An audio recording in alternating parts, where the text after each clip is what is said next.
Со помош на нашите пријатели од меѓународната заедница, пред се нашите пријатели од Брисел и Вашингтон, успеавме да почнеме со надминување на таа криза и тоа не на улица, не со протести и насилство, туку во институциите, според принципите на парламентарната демократија и позитивните практики на државите членки на ЕУ.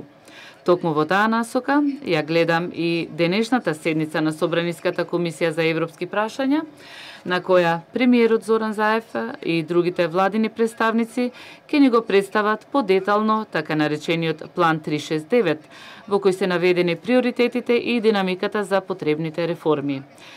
Програма која ќе не врати повторно на евроатлантскиот интеграцијски пат, на кој што ќе зачекориме здраво на двете нозе и како општество и како држава. Дами и господа, во Планот 369, кој што во суштина произлегува од познатиот договор од Пржено, како и од владината програма за 2017-2020 година, има и еден конкретен дел со конкретни мерки кои се однесуваат на работата на Собранието на Република Македонија.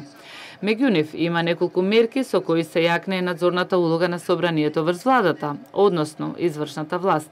Понатаму, тоа што посебно сакам да го истакнам е вклучувањето на Собранието преку соодветните комисии во реформирањето на Управата за безбедност и контраразузнавање, на Агенцијата за разузнавање, како и враќањето на суштинската надзорна улога на соодветните собраниски комисии врз овие институции, односно врз така наречените репресивни министерства.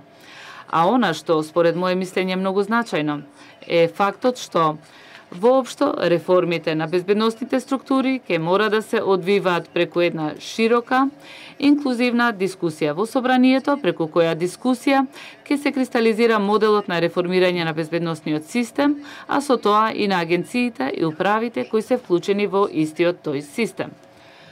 Таа широка, сеопфатна дебата која подразбира вклучување и на експертската и на академската јавност, како и на невладиниот сектор, јас сум убеден дека ќе се претвори во основна алатка и тогаш кога ќе дојдат на ред и другите реформи, односно ќе ја вградиме во функционирањето на парламентарната демократија, а посебно во процесот на донесување на закони. Тоа што сакам посебно да го истакнам е реактивирањето на клубот на жени пратенички, од каде што верувам дека ќе дојдат многу свежи идеи и размислувања и предлози. Патем, не за џабе рекле старите, 3 столбови на куќата ги држи жената.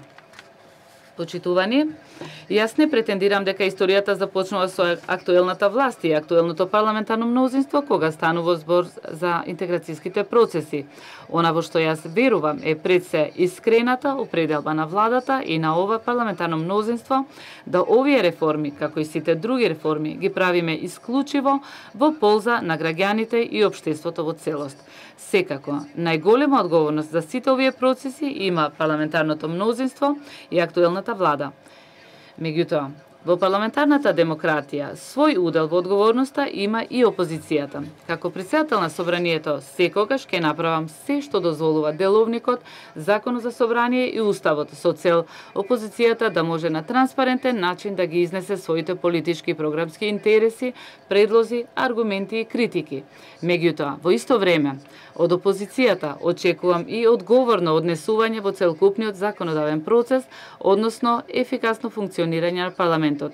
Според моје мислење, некои потези на опозицијата кои деновиве ги гледа целокупната македонска јавност, но и нашите меѓународни пријатели и партнери, не и помагаат ниту на парламентарната демократија, ниту на потребните реформи и на интеграцијските процеси во ЕУ и НАТО. Како прв меѓу еднаквите, јас не сакам да судам. Сепак, како претседател на Собранието, имам обврска да обезбедам нормално функционирање на законодавниот дом.